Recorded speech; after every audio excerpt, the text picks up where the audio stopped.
The goal in a way is to support what data scientists call exploratory data analysis. So you as a data scientist want to analyze the data set, that is to answer your questions using data visualizations and statistical methods. Of course, the eventual goal of your own project and data science in general is to build a machine learning model to make predictions of the future. For this, though, we need to have a basic understanding of statistics, and that's what this section, this video, is trying to provide. Here are the things that you should be looking at when you're analyzing data, when you're dealing with new data, when you're trying to understand data. The first and probably most important are the 5 number summaries. That is the mean, the median, the minimum, the maximum, and the 2 quartiles. Q1, Q3, the median being the Q2. Then it's also always important and useful to look at the histograms, to look at histogram graphs. We can make line charts of certain things to look at certain relationships, and you should also consider doing box and whisker plots to understand your data and to communicate your findings.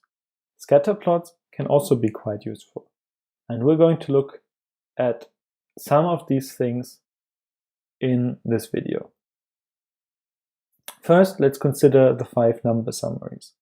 The mean is what probably everybody knows here, the average, right? So that's the sum of the values divided by the count of non-missing observations. The median is a different measure of central tendency that's also quite important, and that's the number that's exactly in the middle of an ordered list of all numerical values. Sometimes the mean is more useful, sometimes the median is more useful. Often it's good to look at both of the things because the mean is very subject to outliers, whereas the median is not. It's also always important to look at what is the smallest possible value that we have in a data set. You should also look at what's the biggest value, and then the first quartile and the third quartile. I'm going to explain that in more detail in the next section. First, let's also consider the mode. The mode is different from the mean and median in that it is the most frequent value in the data set. That can also be quite interesting and quite useful to look at that if you're analyzing data. So here are the quartiles. And again, it's a bit a similar idea than with the median, right? You take all the values, you order them, and then you make split points. You cut all the values in your distribution into equal sizes. The first quartile are the first 25%, the second quartile are the first 50%, that's the median, and the third quartile are the first 75%. The standard deviation. So that's a measure of dispersion. It's always in the same unit as the values, and usually you can remember that a high standard deviation indicates that the data points are spread over a wide range of values. Histograms are a graphical representation of the distribution of your data. Here, for instance, we have all those people who were on the Titanic as passengers. And we look at whether they survived or not. We color code this here in blue or red. And how old they were. And here you can see that we make these combinations of 5 years, right? So people from 0 to 5, from 5 to 10, from 10 to 15. And we see how many in that particular age group survived or not. And this allows us to see how the data is distributed. We see that many of the people on the Titanic were between 25 and 30. You can also, for instance, see that a lot of elderly people, those aged 65 or older, did not survive the Titanic, whereas a lot of younger people, younger than 10, did in fact survive the Titanic disaster. So histograms are a nice way of visualizing the data, of getting a feeling of how the data is distributed, and to find certain patterns and to interpret the data. Very important tool. Box plots are another important tool of visualizing the quartiles. Here you have different things that you indicate. You have all the important statistics except for the mean in one figure, and that's quite useful for the interpretation and especially the comparison of different things. You have the so-called whiskers. These are the small lines at the bottom and the top, and they indicate the minimum and the maximum value. Then you have the median, that's the line in the middle of the box, and the box itself indicates the first quartile and the third quartile. So everything in between is the so-called interquartile range, and that allows you to judge where 50% of your data points are, right? So we remove the 25% and the first 25% and the last 25%, so we know that half the data has values between the first quartile and the third quartile. Scatter plots are another nice way of looking at a relationship between two variables. Here we, for instance, see the relationship between the weight of a person and the height of a person. We also have the biological sex indicated here. And what you can see is that there is a linear relation between the weight and the height of a person, but there is also some deviation, right?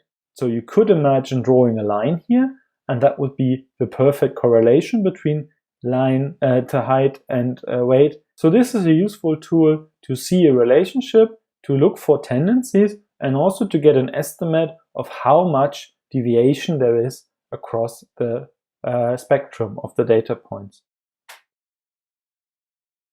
Visualizations in general are quite a useful tool. Now going back to the Titanic data, here we have the people who survived and those who perished, and we have three different variables of interest. We have their biological sex, we have their age, and we have the class in which they traveled. And you can see that a lot of people in the crew and a lot of people in the third class did perish, whereas a lot of people, or the majority of the people in first class, did in fact survive. You can also see that women are much more likely to survive and males are more likely to perish in the disaster. So quite a useful way of making data accessible, of understanding data. We're going to be a bit more practical here, following the tutorial that you can find on the top right. And for this, we're going to use another Python library called pandas that allows us to load the data. What you can see here is that the pandas, which we imported as PD, so we have the statement import pandas as PD, has a function called read_CSV. A CSV file is a comma-separated file, and with the pandas library we can load in that data. Here we take the file called train.csv and we assign it the name Titanic train. So this is from a Kaggle competition of all the people on the Titanic, and what you see here is a description of the data that we just loaded. So we have different attributes that are in the data. One is the survival, whether somebody survived or not, and you can see it's either 0 if they didn't survive or 1 if they survived. We also have the ticket class, and we have first, second, and third class indicated by the numbers 1, 2, 3. We have their biological sex. We have the age in years. We have an attribute called SIP-SP, which is the number of siblings or spouses that were also aboard the Titanic. We also have the P-arch, which is the number of family members, both parents and children, that were on board of the Titanic. We have the ticket number. We have the price of the ticket. We have the cabin in which they stayed, as well as the port in which they entered the Titanic. C for Cherbourg, Q for Queenstown, and S for Southampton. So let's look at the data. Here are 5 different instances, and you can get them by taking the object Titanic_train and calling the function head on that object. And you can see we have the passenger ID, we have whether they survived, what class they traveled, what their name was, their age, and how much they paid. And we're going to use this now to explore it a bit. But first, we're going to set the passenger ID that we have in the data as the index of the table, which allows us to index each of the passengers by their ID, makes it a bit easier. And the first step for these kind of things is to look at descriptive summaries, like the ones that I just introduced to you. So here we compute all the important 5 summaries that I told you for all of the attributes. So let's consider the third column called age. We see the count. We have 714 data points in which age was set. We can see that the mean age of people on the Titanic was 29 years. We can see that the standard deviation was 14 years. The youngest person was 0.42 years, right? You can convert that to months, of course. The oldest person was 80 years. You see that the median strongly corresponds here to the mean, right? The median age was 28, but you can also see that half the people on the Titanic were between 20 and 38. You can also see that many people on the Titanic traveled alone. So on average, they didn't have siblings or friends and family, let's say. And you can also see that the prices did vary quite a lot, right? So the cheapest ticket was free. That's probably crew members, to be honest. But 25% of the people, they are below the first interquartile range. That means they paid less than 7.9 pounds, I suppose. Whereas the one person, or like the person who paid the most, paid 512 pounds for the fare. So again, these are descriptive statistics about the data sets that you can compute by just calling the describe function on the data that you loaded, and it will already give you quite a good overview and quite an interesting quite some insights into the data that you're analyzing. The next step would be to look at the histograms of the different attributes that we have. And that you can do by calling the function .hist on the data that you loaded. You can specify the number of bins. You can also specify the color. And we can now look at this and we get a feeling of the age distribution. Well, we saw that before, but now you know how to do it yourself. We can see how the fare was distributed and also how the distribution of those who survived and those who didn't survive. And what you can see is that there's quite a number of people who did in fact survive the Titanic, but the majority unfortunately did not survive. Again, histograms, a powerful tool to learn about your data, to get a feeling for the distribution. We can also look at individual value counts. So if we want to, for instance, look at the ticket number, we can type in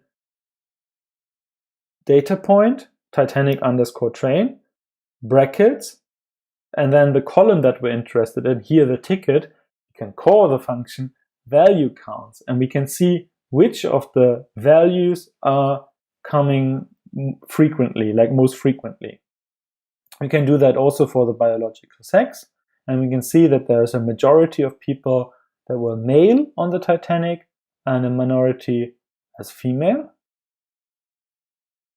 And we can then combine this with the so-called plot function. So you just have one function call that you connect with the next one, and you tell it to generate a bar chart, give it a color, and you tell it that it should use a grid. And then you have a nice figure that again you can use in your report, that you can use to actually interpret the data in your about the Titanic. So try this out. As you can see, there's also the GitHub link with a lot more information, also a lot more text on the individual functions, but I think that's a nice overview.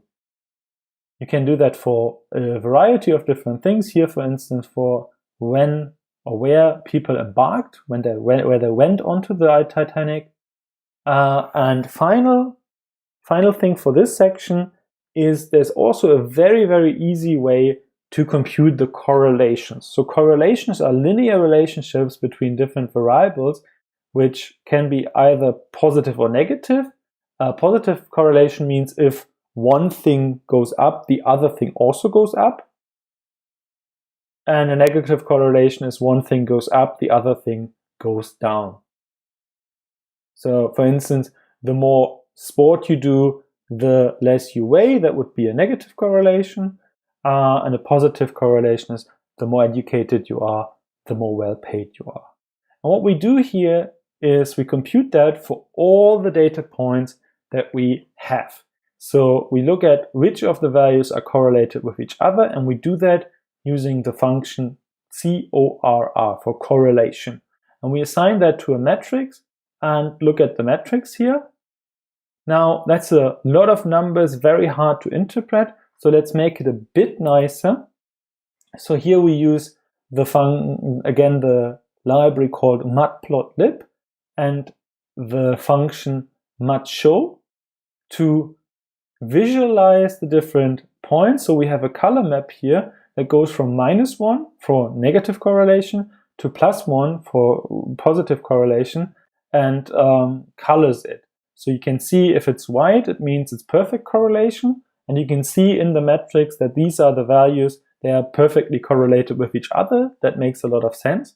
But you see, the more yellow something, the higher the correlation. So if we look at this now, we find there's a very strong correlation with how much people paid and whether they survived. We find a negative correlation as well. That's basically which class they traveled in, whether they were third class or first class, and whether they survived. And here we have a negative correlation, right? So we have a reddish color.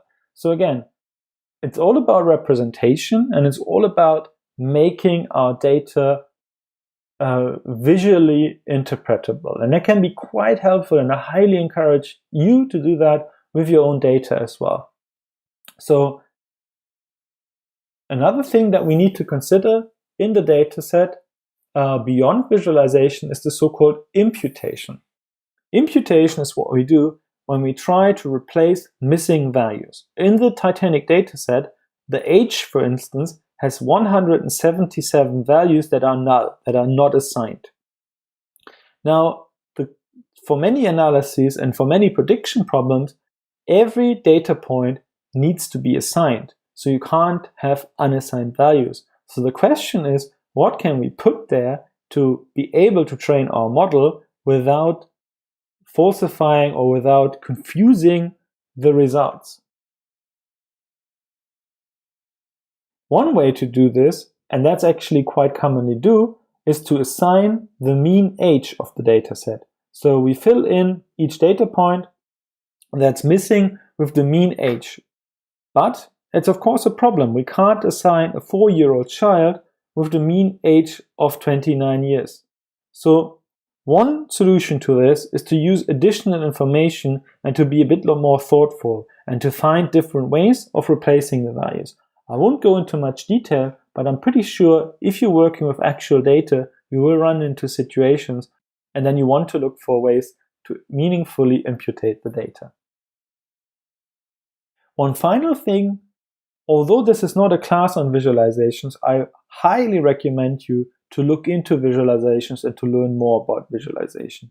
I really like the JavaScript library D3.js, and you can find the library, the gallery here, in which they show the different kind of visualizations that they offer.